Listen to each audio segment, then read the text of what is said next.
जय हिंद प्यारे साथियों। Targeted study with monk Rajesh YouTube channel में आप सभी का स्वागत है। इस वीडियो में हम लोग बात करेंगे जस्टिस महादेव गोविंद रानाडे के व्यक्तित्व एवं कृतित्व के बारे में। वीडियो शुरू करने से पहले एक छोटी सी गुजारिश कि अभी तक आपने मेरे यूट्यूब चैनल को सब्सक्राइब नहीं किया है तो सब्सक्राइब कर लें, बेल आइकन दबा दें जिससे आपको नोटिफिकेशन मिलता रहे और वीडियो को शेयर करें। चलिए शुरू करते हैं। महादेव गोविंद रानाडे दक्षिण भारत के एक प्रमुख लेखक, विचारक, अंग्रेजी सरकार में न्यायाधीश, अर्थशास्त्री, समाज सुधारक, बहुमुखी प्रतिभा के धनी व्यक्तित्व थे। इसलिए उन्हें महाराष्ट्र का सुकरात कहा जाता था।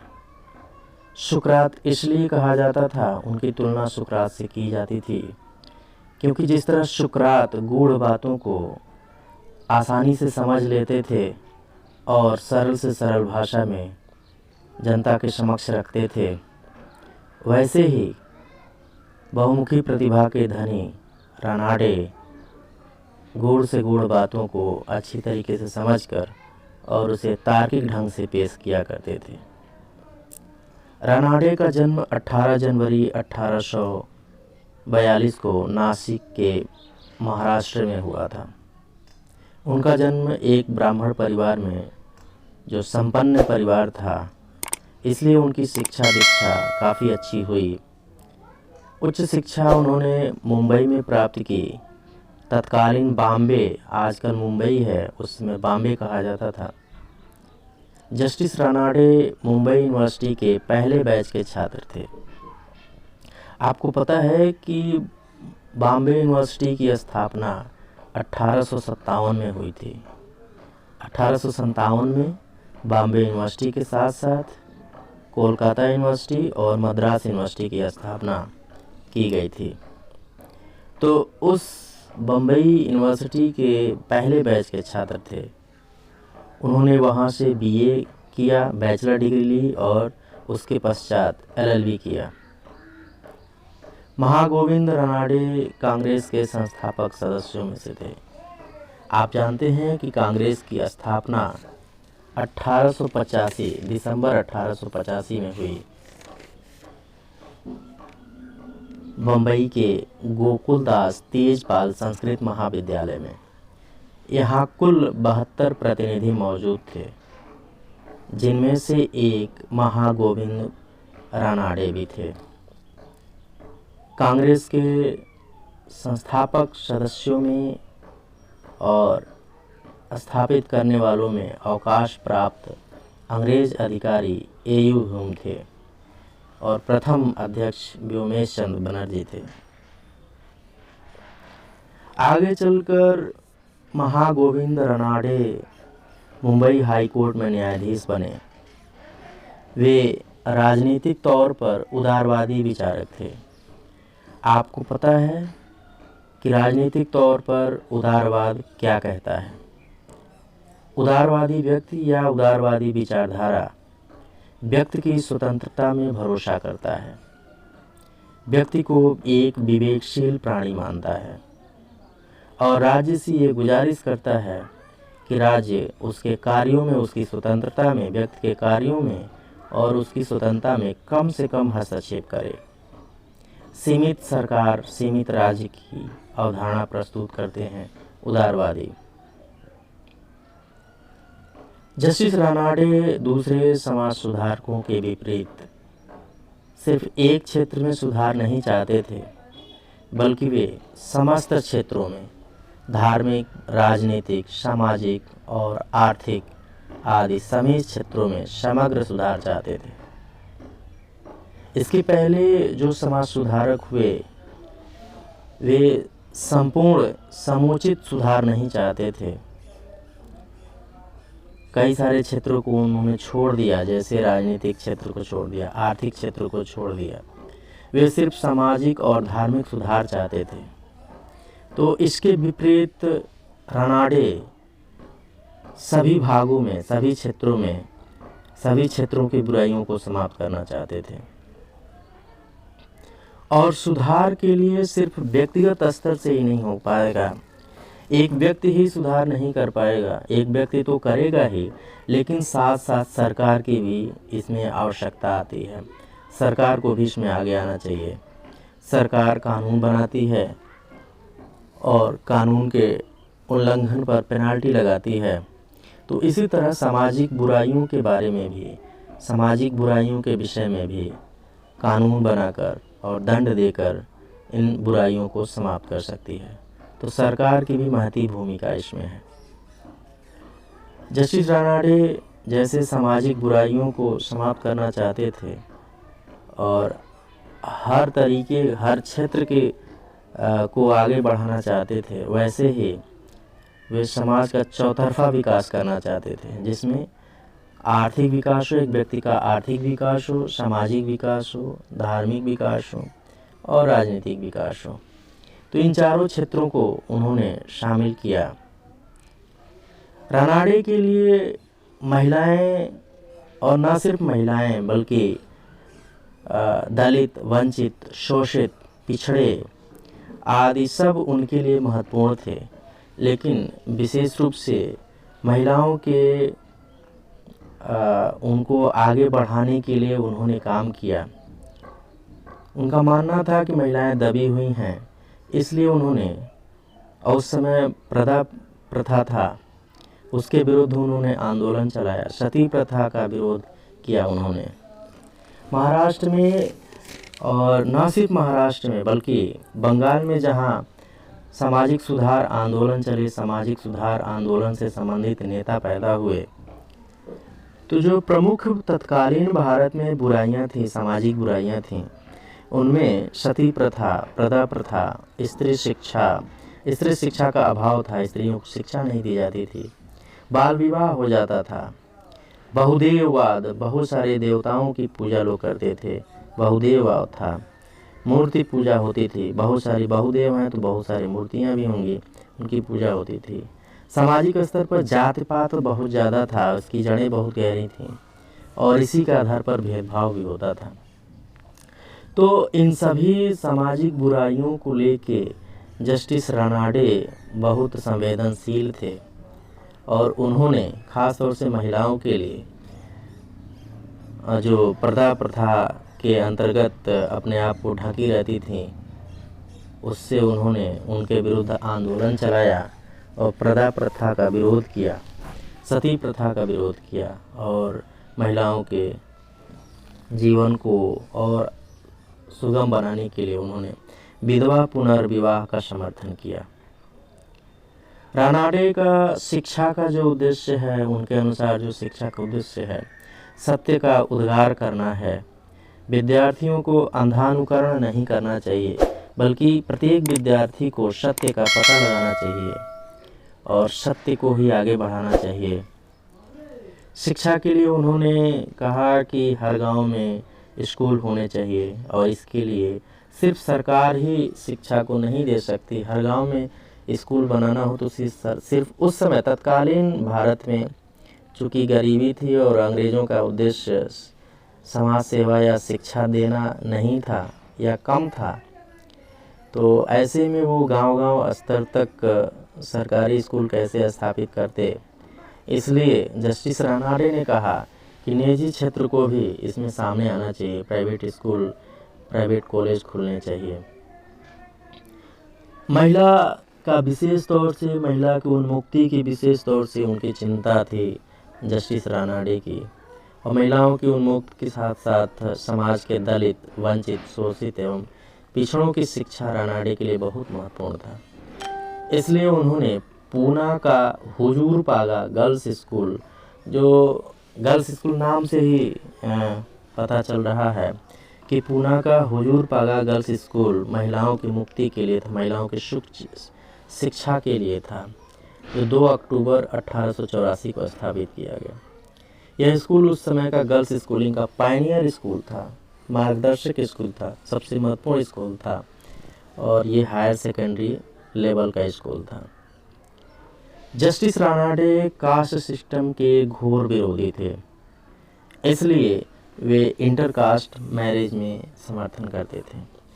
कास्ट सिस्टम से जात पात पैदा हुआ, जात पात से भेदभाव पैदा होता है। तो इन सब को एक समरसतापूर्ण समाज बनाने के लिए उन्होंने इंटरकास्ट मैरिज का समर्थन किया। इंटरकास्ट मैरिज होगा तो जाति पात समाप्त होगी, जाति पात समाप्त होगा तो सामाजिक समरसता आएगी। अब अगली बात थोड़ी सी प्रार्थना समाज की स्थापना से संबंधित कर लिया जाए, क्योंकि प्रार्थना समाज के सदस्य आगे चलकर एमजी रानाडे भी होते हैं। तो प्रार्थना समाज की स्थापना आत्मारंग पांडुरंग ने किया था, आत्माराम पांडुरंग ने किया था 1867 में। एक्चुअली में 1867 में, याद करिए, केशव चंद्र सेन कौन थे? केशव चंद्र सेन ब्रह्म समाज के नेता थे। तो केशव चंद्र सेन 1867 में महाराष्ट्र की यात्रा करते हैं और इसी यात्रा के साथ आत्माराम पांडुरंग ने प्रार्थना समाज की स्थापना की।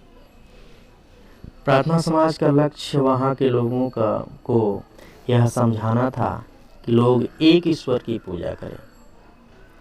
तो जैसे ब्रह्म समाज का उद्देश्य था मोनोथिज्म को लागू करना, एक ईश्वर एकेश्वरवाद को लागू करना और बहुदेववाद को समाप्त करना, मूर्ति पूजा का विरोध करना, मूर्ति पूजा न करना, तो वही उद्देश्य, वही लक्ष्य प्रार्थना समाज का भी महाराष्ट्र में होता है।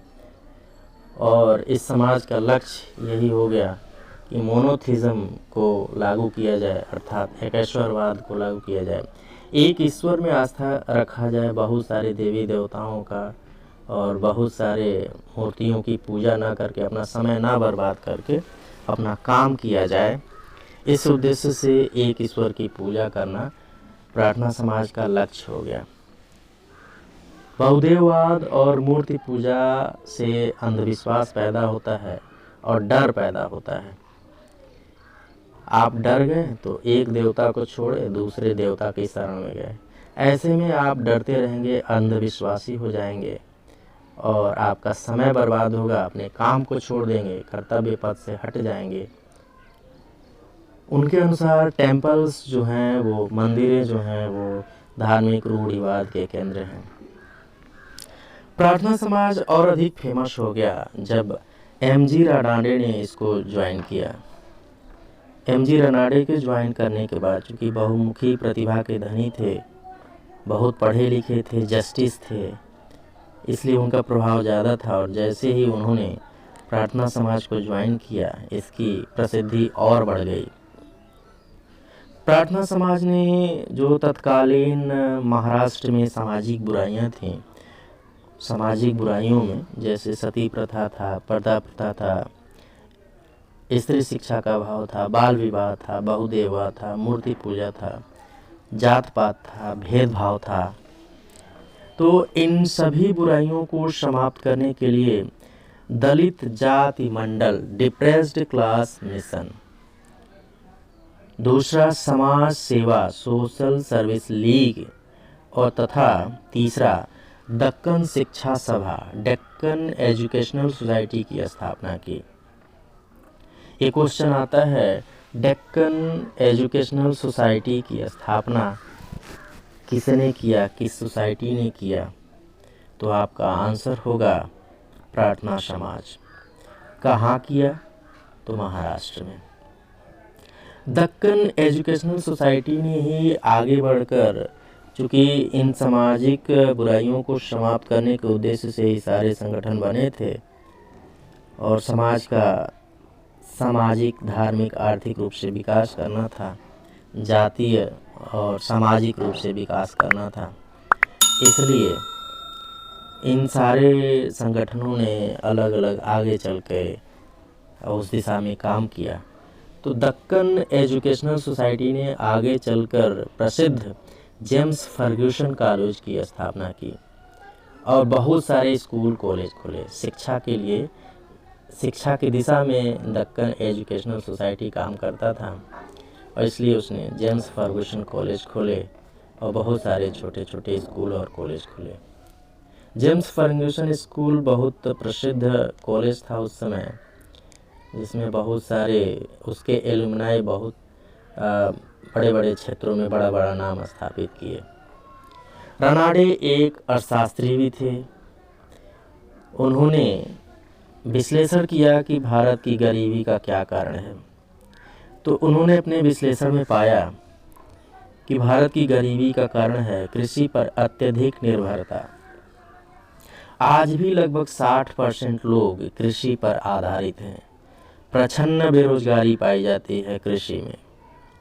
प्रच्छन्न बेरोजगारी का मतलब लोग कृषि में लगे भी रहेंगे, लगेगा रोजगार कर रहे हैं, लेकिन उससे लाभ बहुत नहीं दिखता है। बेरोजगार की ही स्थिति बनी रहती है। इसलिए उन्होंने पाया कि कृषि पर अत्यधिक निर्भरता जो है वो भारतीय अर्थव्यवस्था के पिछड़ेपन का कारण है, भारत के पिछड़ेपन का कारण है। इसलिए उन्होंने कहा कि औद्योगिकीकरण के बिना भारत आत्मनिर्भर नहीं बन सकता। एक फेमस कोटेशन है, औद्योगिकीकरण करो या नष्ट हो जाओ। किसने कहा था? तो एम.जी. रनाडे ने। जैसे गांधी जी ने एक नारा दिया था, करो या मरो, वैसे ही औद्योगिकीकरण करो या नष्ट हो जाओ, एम.जी. रनाडे ने। एम.जी. रनाडे के इस विचार का प्रभाव हम देख सकते हैं। भारत जब स्वतंत्र हुआ तो प्रथम पंचवर्षीय योजनाओं में और उसके बाद की 1-2 योजनाओं में औद्योगिकीकरण, भारी भारी उद्योगों की स्थापना हुई और तब जाके भारत आत्मनिर्भर बन पाया। जस्टिस रनाडे राष्ट्रवादी व्यक्ति थे और उनके लिए राष्ट्रवाद ऐसा था जिसमें सारे धर्मों का सम्मान हो, कोई जाति पात ना हो, कोई असमानता ना हो।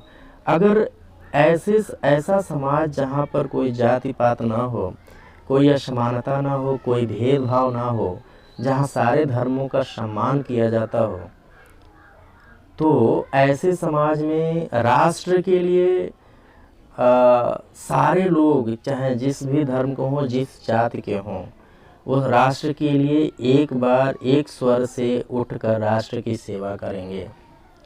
तो ऐसे ही राष्ट्रवाद का परिकल्पना रनाडे ने किया था। एक पुस्तक है the rise of Maratha power.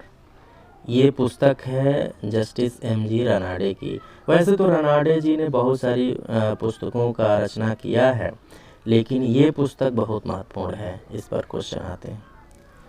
Ramabai Ranade MG. Ranade की पत्नी थी और 16 जनवरी 1901 को जस्टिस रनाडे ने इस धरती को छोड़ दिया। एक महान समाज सुधारक, अर्थशास्त्री, लेखक, न्यायाधीश के जाने से यह धरती शून्य हो गई। फिरोज शाह मेहता ने एम.जी. रनाडे को आधुनिक ऋषि कहा है। आधुनिक ऋषि किसने कहा है? फिरोज शाह मेहता ने। तो इसी के साथ इस वीडियो को समाप्त करते हैं। धन्यवाद। आपका दिन शुभ हो।